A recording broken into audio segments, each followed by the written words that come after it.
मराठवाडा मुक्ती दिन 2015 त्या राष्ट्रीय व सामाजिक एकोपा जोपासणाऱ्या कार्यक्रमामध्ये आपल्या सर्वांचे हार्दिक स्वागत आहे।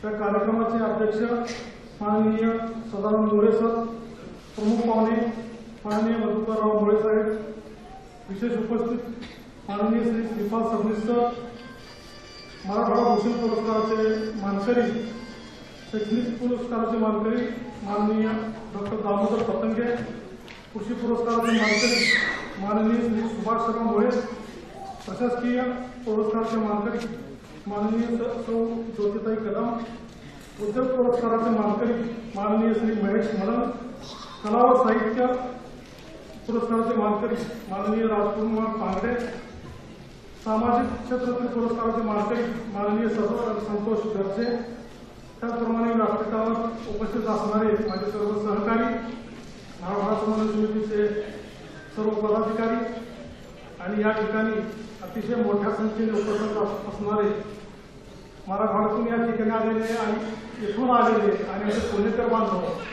आणि भगिनी, थोडंसं आम्ही आज काळजीत होतो। आम्हाला वाटतं आज गणपती येत आहे, पण थोडी उपस्थिती रोडावेल की काय, परंतु आम्ही इतके खुश आहोत, खरोखरच आम्हाला इतका आनंद मावत नाही, कारण अशा आजच्या महत्वाच्या दिवशी सुद्धा घरात गणपती ठेवून एकट्या गणपती सोडून आपण या ठिकाणी आला। मी आपल्या सर्वांचे गुणगान करतो आणि आपल्या ऋणात राहू इच्छितो। मित्रांनो, मराठवाडा समन्वय समिती गेली अनेक वर्षापासून पुण्यामध्ये विविध असे सामाजिक उपक्रम राबवत आहे। फक्त पुण्यातच नाही तर मराठवाड्यात जाऊन सुद्धा आम्ही विविध सामाजिक कार्य करतोय। त्यामध्ये मराठवाड्यातून पुण्यात येणाऱ्या विद्यार्थ्यांसाठी विविध सोयी उपलब्ध करून देणे, पुण्यात येणाऱ्या बेरोजगारांसाठी राहण्याची सुविधा करणे, त्यांना नोकरी मिळवून देणे, त्यांना मार्गदर्शन करणे, खास करून त्याला व्यवसाय करण्यास प्रोत्साहन देणे, अशा प्रकारचं कार्य गेली अनेक वर्षापासून पुण्यात चालू आहे। त्याचप्रमाणे या ठिकाणी आम्ही गेली 5 वर्ष आपल्या मराठवाड्याची परिस्थिती आपल्या सर्वांना माहीत आहे। दुष्काळ आणि मराठवाडा हे जवळजवळ जुळत चालतं। साधारणतः जेव्हा आम्ही हा कार्यक्रम सुरू केला 2010-11 त्यावेळेस पुढे परिस्थिती चांगली होती, दुष्काळ कमी पडत होता, त्यावेळेस आम्ही अतिशय आनंदात होतो, प्रगती जोरात होती, आधुनिक प्रगती चालू आहे। परंतु त्यानंतरच्या मागील 5 वर्षात आपण पाहतोय मराठवाड्यात कायम कुठल्या ना कुठल्या आपत्तीला मराठवाड्याला तोंड द्यावं लागतं। पूर्वी कोरडा दुष्काळासाठी प्रसिद्ध असणारा मराठवाडा हल्ली गारपीट आणि अतिवृष्टीच्या दुष्काळासोबत प्रसिद्ध झाला। अगदी निसर्गाने ठरवलंय ह्या लोकांची परीक्षा घ्यायची, परंतु निसर्गाने कितीही ठरवू द्या आम्ही त्या परीक्षेत उत्तीर्ण होऊच, आम्ही आमची प्रगती करून दाखवू। आणि आम्ही सुद्धा जे गेल्या अनेक वर्षापासून सांगतोय, आम्हाला दुष्काळी कोणी म्हणायचं नाही, आम्हाला गरीब कोणी म्हणायचं नाही, कोणी आम्हाला काही देत नाही, आम्ही कोणाला काही मागणार नाही। आमच्या हक्काचं, आमच्या कर्तृत्वाचं, आमच्या कष्टाचं आम्ही मिळवू आणि आज आम्ही ते मिळवून दाखवतोय। आणि मित्रांनो, आम्ही स्वप्न पाहतोय, आपण सर्वजण पाहूया ह्या मराठवाड्याला आपणास वैभवशाली बनवायचं। तर या प्रकारे आपलं काम सुरू आहे। त्याच पद्धतीनं मराठवाड्यात 8 ते 10 आता तर म्हणतात 10 लाखापेक्षा जास्त लोक पुण्यात आहेत, पुणे पिंपरी चिंचवड परिसरामध्ये।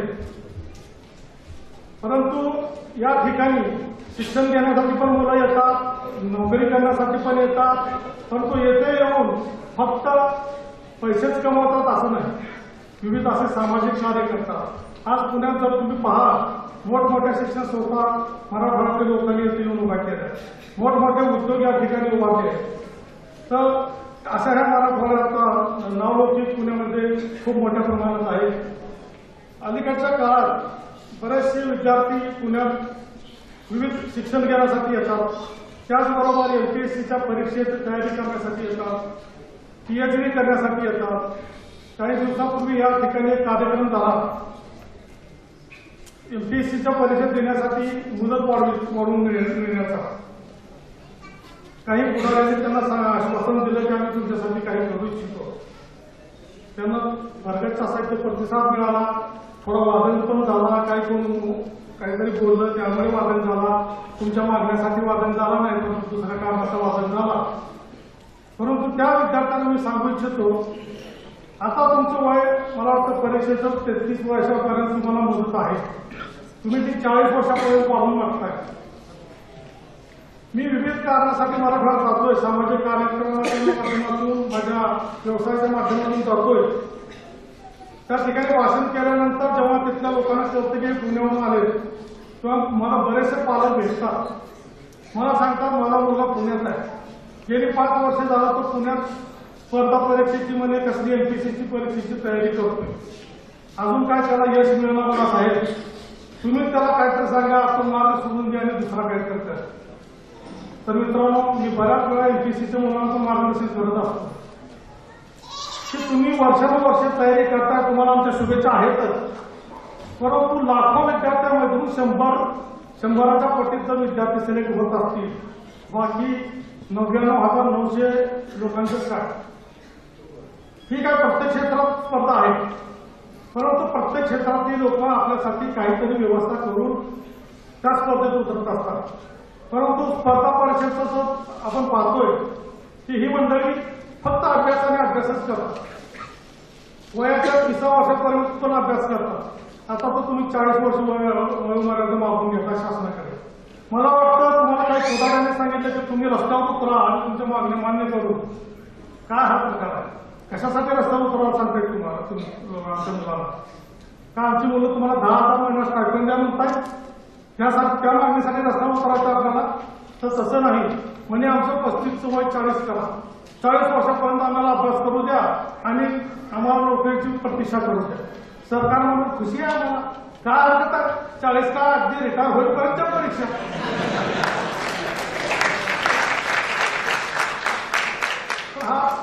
ही मागणी मला तर योग्य वाटली नाही, मला पूर्ण टीका करायची नाही. परंतु मित्रांनो, राजकारणाचे नाते लागू नका, आपलं भलं करा.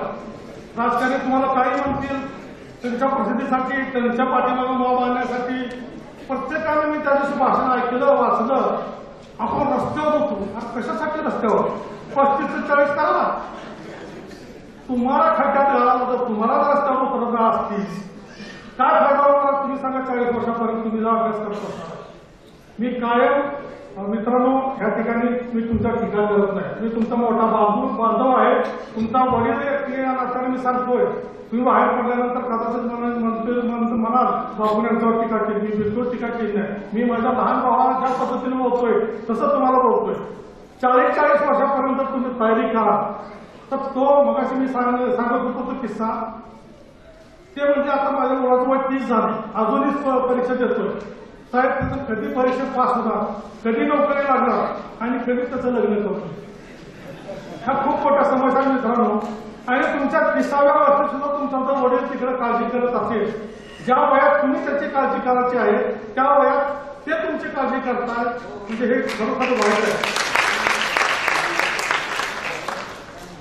मित्रांनो, किंवा अशा चुकीच्या मागण्या मागू नका. मी कायम सांगत आलोय की भले तुम्ही स्पर्धा परीक्षेची तयारी करा, एका विशेष वयापर्यंत करा. एक 26, 27, 28 वर्षापर्यंत पूर्ण कॉन्सन्ट्रेशन करून करा. त्यात तुम्हाला यश लाभो अशी मी प्रार्थना करतो. आमच्या मराठवाड्याच्या बऱ्याचशा मुलांना त्यात यश आलंय. खूप मोठमोठ्या पदावरची मराठवाड्याची मुलं आहेत, त्याबद्दल दुमत नाही. परंतु त्या यशाच्या पाठीमागे लागणाऱ्या आणि अपयश मिळालेल्या मुलांची काय अवस्था. काही महिन्यापूर्वी मी पेपरमध्ये वाचलं, एमपीएससीच्या परीक्षेत अपयश आलेल्या विद्यार्थ्यांनी आत्महत्या केली. आज आमच्या मराठवाड्यातले शेतकरी दुष्काळ पडल्यावर आत्महत्या करतात. अजून दुसरा विषय पाहिजे का सरकारला तुमचा असा? तर मित्रांनो, या कामगिरीत पडू नका. 27-28 वर्षापर्यंत फुल कॉन्सन्ट्रेशन तुम्ही अभ्यास करा. त्यात यश नाही मिळालं तर दुसरा एखादा मार्ग निवडा. जगात फक्त एमपीएससी परीक्षा आणि सरकारी अधिकारी मोठा असतो असं नाही. माझ्याकडे बघा, 600 रुपयावर 1987 साली मी एका छोट्याशा खासगी कंपनीत नोकरी करून आज एक 800 रुपयाचा तुम्ही काय करू शकता. परंतु मला हे कधी शक्य झालं जेव्हा मी 21व्या वर्षी ग्रॅज्युएट होऊन बाहेर पडलो आणि कामाला लागलो तेव्हा मी कुठं 35व्या वर्षीच उद्योजक झालो आणि तुम्ही अजून 40 वर्षापर्यंत शिकायचं म्हणताय. कधी उद्योजक होणार, कधी नोकरी मिळणार तुम्हाला? तेव्हा हा विचार सोडून द्या. माझा वडील की या नात्याने सल्ला ऐका. 28 वर्षापर्यंत पूर्ण तयारी करा. त्यात यश नाही आलं तर तुम्ही एखादी खासगी नोकरी शोधा. त्या नोकरीत अतिशय मन लावून ती नोकरी करा. त्या नोकरी करत करत पैसे कमवा. छोटासा व्यवसाय सुरू करा. व्यवसायातून परत उद्योग सुरू करा आणि हे मिळणं शक्य आहे. हे मराठवाड्याच्या मुलाला तर फार सोपं आहे. एमपीएससी परीक्षा पेपर सोपा आहे. कारण मराठवाड्याची मुलं हुशार आहेत, जिज्ञासू आहेत, चिकाटीचे आहेत, धडाडीचे आहेत, धाडसी आहेत आणि व्यवसायाला उद्योगाला कुठले गुण लागतात? हेच गुण लागतात मित्रांनो. उलट अधिकारी व्हायला आमच्या ज्योती कदम सारख्या धडाडीचे अधिकारी आहेत नाही, परंतु 80-90% अधिकारी हे राज्यकर्त्याचे पाळलेले मांजरासारखे आहेत.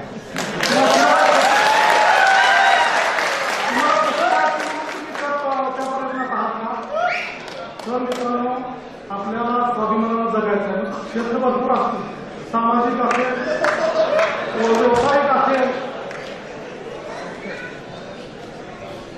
या ठिकाणी थोडासा वेगळा विषय झाला. वेगळा म्हणण्यापेक्षा माझा घरचाच विषय आहे.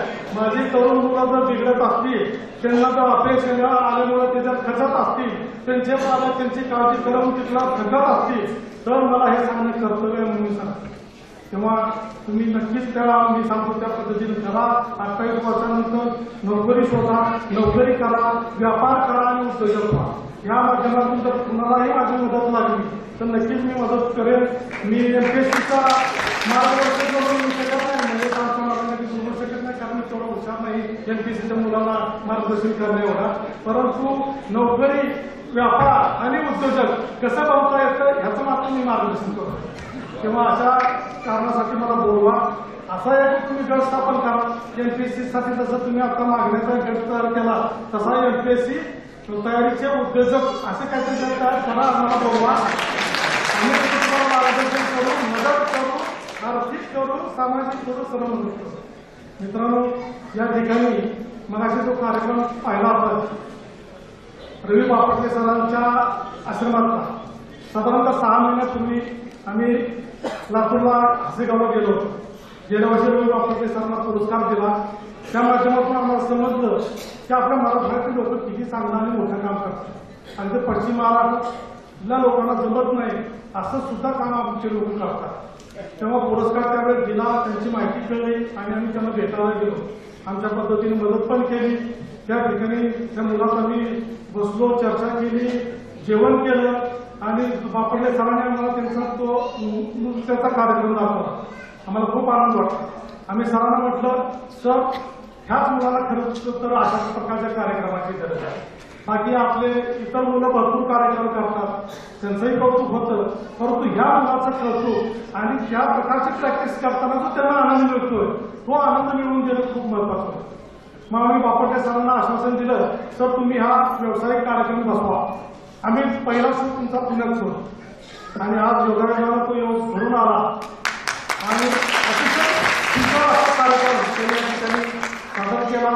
हा कार्यक्रम सादर करून त्या मुलाला आनंद देण्याबरोबरच बापटले सरांची ओळख सर्वांना करून द्यायची होती. ओळख एवढ्यासाठी मित्रांनो की मराठवाड्यातील माणसं जरी कष्टानं आणि कर्तृत्वानं मोठे असतील तरी काही तांत्रिक दृष्ट्या ते कमी पडतात. बापटले सरांचं गेली 7 वर्षापासून एवढं मोठं काम आहे, परंतु अजून त्यांची साधी वेबसाईट सुद्धा नाही. त्यामुळे बऱ्याच जणांना त्यांच्या कार्याची माहिती नाही. त्यामुळे त्यांना कोण मदत देण्याचा प्रश्न उद्भवत नाही आणि त्यांना मदतीची एवढी गरज आहे कारण त्यांनी आणखी एक दुसरा उपक्रम राबवायचे ठरवले. त्या हसेगावमध्ये त्यांनी 10 एकर एक जमीन त्यांनी घेतलेली आहे. त्या जमिनीत त्यांनी ते HIP ह्या शॉर्ट फॉर्ममध्ये एक वेगळं विश्व निर्माण करणार आहे. हिंदुस्थान हॅपी इंडियन विलेज असं एक विलेज स्थापन करणार आहे. आणि त्या विलेजमध्ये 18 वर्षापूर्वी जे आता त्यांच्या औषधोपचाराने मुलाचं आयुर्मान वाढतंय, ते मुलं आनंदी जगतायत, त्यांचं आयुर्मान वाढतंय, औषध गोळ्या तर आता चांगले आलेले आहेत. आणि 18 वर्षानंतर त्यांना ह्या सध्याच्या वसतिगृहात त्या मुलाला ठेवता येत नाही, मग त्यांना बाहेर समाज स्वीकारत नाही, म्हणून त्यांची पुढची व्यवस्था करायची जबाबदारी त्यांच्यावर पडते. मग त्यासाठी त्यांनी हे अशा प्रकारचं एक विलेज त्या ठिकाणी स्थापन करण्याचं ठरवलंय. त्याचं कार्य त्यांनी सुरू केले आणि त्या ठिकाणी 18 वर्षाच्या पुढची मुलं राहणार आहे. ते समाजात इतर वेगवेगळी कामं करणार आहेत, परंतु त्यांची जी आयडेंटिटी आहे ती कुठेही ते लपवतात ते तसं वागणार आहे. आणि विशेष म्हणजे मित्रांनो, जेव्हा त्यांची लग्नाची वय होती तेव्हा त्यांची ते लग्न सुद्धा लावून देणार आहे आणि त्यांच्यापासून होणारं अपत्य हे पॉझिटिव्ह नसणार आहे, म्हणजे त्याला हे होणार नाही. म्हणजे एवढंच चांगलं एक पिढी सुधाराची, एक पिढी वेगळीच समाजापुढे आणण्याचं काम ते करत आहेत. त्यांना खूप मदतीची गरज आहे आणि ह्या माध्यमातून आम्ही त्यांना आश्वासन दिलं होतं की आम्ही तुम्हाला कशाही प्रकारचा प्रयत्न करू. आणि विशेष म्हणजे तो कार्यक्रम सादर झाला तेवढ्यात डिकेकर साहेबांनी आम्हाला संदेश दिला की मी त्यांना एका संस्थेकडून 5 लाख रुपयाची मदत मिळवून दिली. किती छान होतं मित्रांनो. जेव्हा आपण प्रामाणिकपणे मनापासून काम करतो ना, त्यात यश नक्कीच असतं.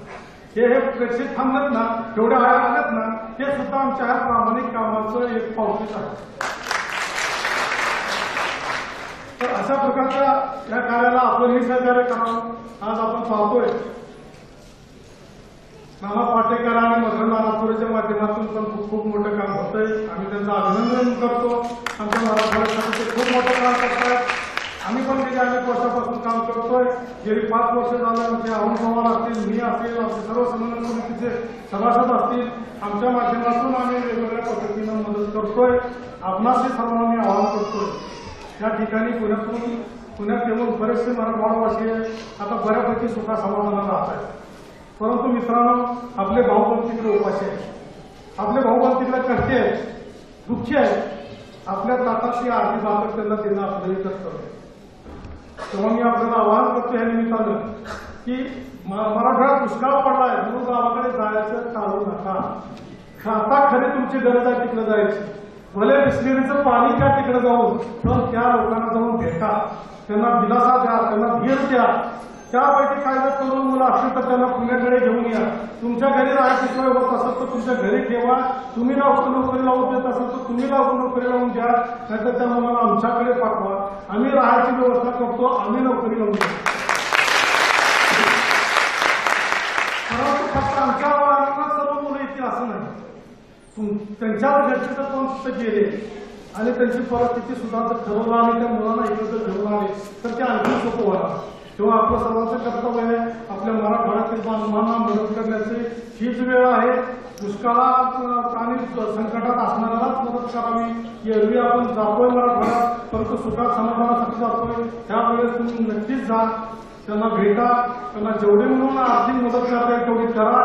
सुरुवातीला आपल्या घरात त्यांना करा, घरात त्याचं पूर्ण झाल्यानंतर शेजाऱ्याला करा, बाकी इतरांना पण करा. पण सर्वांना ह्या माध्यमातून मदत करा असं मी या ठिकाणी आवाहन करतो. त्याचप्रमाणे या ठिकाणी मराठवाड्यातून खूप मोठी मंडळी आहे आणि ती भरपूर संख्येने या ठिकाणी आहेत. अगदी माझ्या गावचे सुद्धा 100-150 लोक या ठिकाणी आहेत. मी तुमचं सर्वांचं स्वागत करतो. मित्रांनो, अशा प्रकारेच जर सर्वांनीच चांगल्या कार्याला जर पाठिंबा दिला तर समाजात खूप मोठं कार्य करतो. मी तुम्हाला सर्वांचा ऋण व्यक्त करतो. मराठवाड्यात आलेल्या सर्वांना मी धन्यवाद देतो आणि या ठिकाणी थांबतो. जय हिंद, जय महाराष्ट्र.